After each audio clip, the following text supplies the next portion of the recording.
Good morning, Turnaround Leaders. This is Otis with OtisClayton.com talking to you today about culture change. So at this point, some people may be at the middle of the school year, or you're looking for a way to just jolt or revitalize your school culture. I want to talk to you about how you do this. So number one is we talk about setting clear vision and leadership expectations for what you want to see at your school. And one of the questions I like to ask my clients is, if you had a magic wand and you can wave it and get the result that you want, what would it be?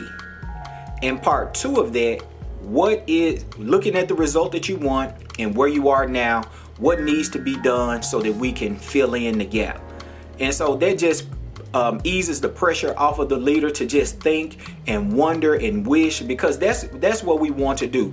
It's about having that vision of what we want to see for our kids. So that's the first step. Number one is to create the vision and identify the leadership actions that need to happen. So number two is clear expectations for teaching and learning. And so one of the things I like to say is, I can't help you believe.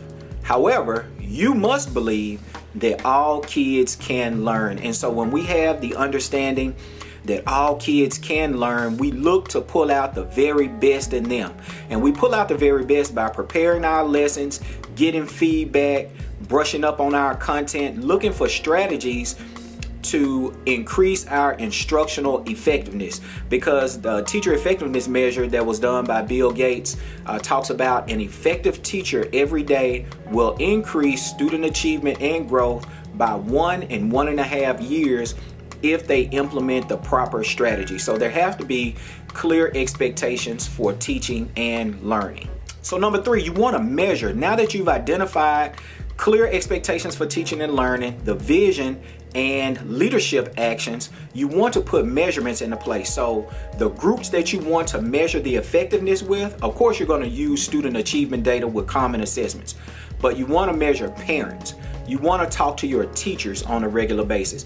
You want to talk to students. You want to talk to non-instructional staff, and ensuring that the things on your survey, using SurveyMonkey or some sort of other engagement tool where they have technology. Although pencil and paper is the best way to get those surveys done, if you don't have that, you can get a great response rate by using some technology. But surveying those community stakeholders to see how are you achieving the vision for teaching and learning, and also for leadership in your building.